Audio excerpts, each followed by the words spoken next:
Salut, aujourd'hui on se retrouve pour une nouvelle vidéo et je vais vous parler de la pièce Les Sorcières de Salem.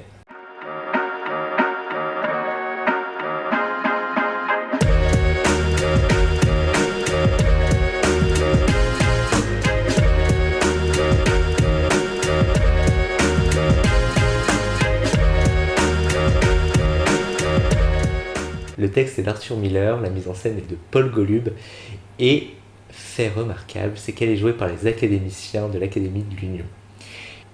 On est à la fin du XVIIe siècle dans le petit village de Salem dans le Massachusetts, un village bien sous tout rapport, plongé dans le catholicisme profond. Et on va suivre l'histoire d'un couple, John et Elizabeth Proctor, qui vont accueillir une nouvelle domestique qui s'appelle Abigail.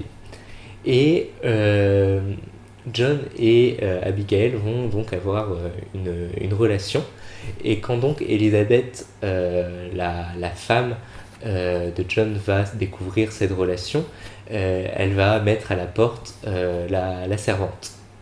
Et donc pour se venger, Abigail, accompagnée de ses amis, vont réaliser une sorte de messe noire, de cérémonie un peu satanique dans les bois.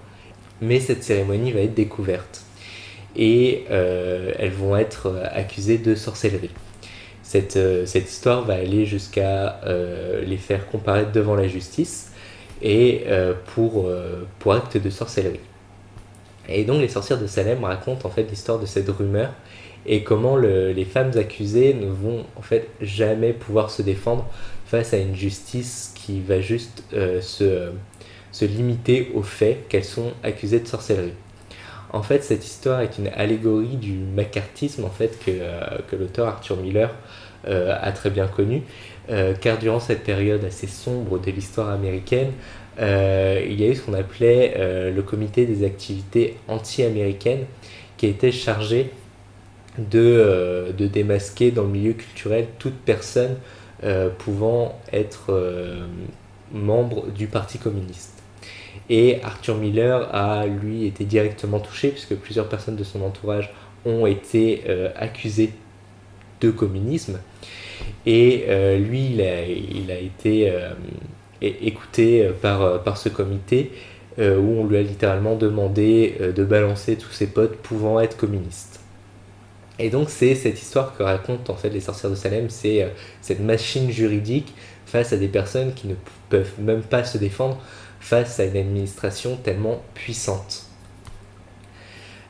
La pièce en soi est assez exigeante. Le texte est très complexe, je trouve personnellement, puisqu'on est face à des séances d'audience qui vont s'enchaîner et on va voir justement cette rumeur de sorcellerie s'amplifier, se modifier en fonction des intérêts des personnes qui vont donc orchestrer ce procès.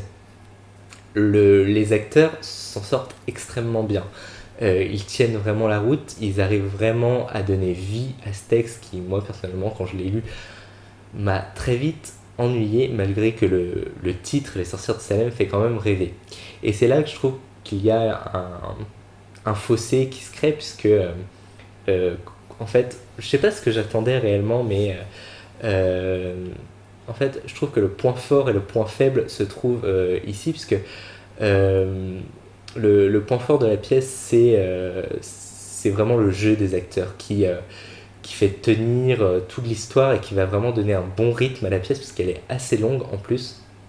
Mais le point faible, c'est, je trouve, peut-être il réside dans le texte, puisque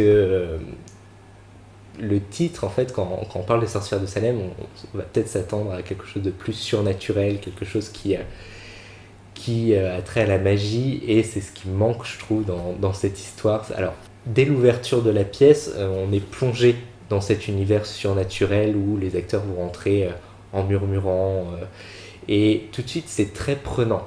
Mais cette ouverture, en fait, va très vite s'estomper dans l'histoire, et je trouve que c'est ce qui est dommage. Il y a des scènes excellentes où les acteurs jouent des scènes de possession qui sont vraiment extrêmement bien faites, mais sur une pièce aussi longue, en fait, ça manquait ce côté surnaturel dans l'histoire. Mais comme je le disais, les acteurs arrivent très bien à tenir le rythme et à donner vraiment une force à ce texte. Aussi, autre point qui m'a paru un peu faible dans la pièce, c'est la scénographie en soi, puisque le mobilier... Oui, le mobilier, c'est bizarre de parler. Le mobilier, t'as l'impression d'être chez Ikea. Notamment un lit qui est très lourd ou une table aussi qui manque un peu de vie, je trouve, et qui a tendance à étouffer les acteurs. Aussi, je trouve que la lumière est énormément délaissée. Quoiqu'il y a 2 scènes où la lumière est extrêmement bien maîtrisée, c'est une scène qui se déroule dans une prison, et c'est seulement la lumière qui permet de créer l'atmosphère du lieu. Et la seconde scène, c'est une scène où on est face à un rideau noir et où il y a un effet de surprise derrière, en fait, la lumière éclaire les loges d'un tribunal avec une foule en liesse qui donne un effet de surprise très très bien maîtrisé. Mais sans ces effets-là, en fait, je pense qu'on décroche très vite de l'histoire. Alors déjà, il faut bien s'accrocher parce qu'il y a énormément de rebondissements et de notions clés à retenir pour bien pénétrer la psychologie de certains personnages et surtout les liens qu'il y a entre tous les villageois. Et sans le jeu des acteurs, la pièce ne marche pas. Et c'est ça qui est très bien maîtrisé dans cette mise en scène. Pour le coup, tout repose sur les épaules des acteurs, qui est parfait. Donc je peux que vous conseiller d'aller voir cette pièce. Il y a encore une représentation ce soir et demain soir. Donc foncez. Il ne me reste plus qu'à vous dire à bientôt, et en attendant, cultivez-vous. Salut.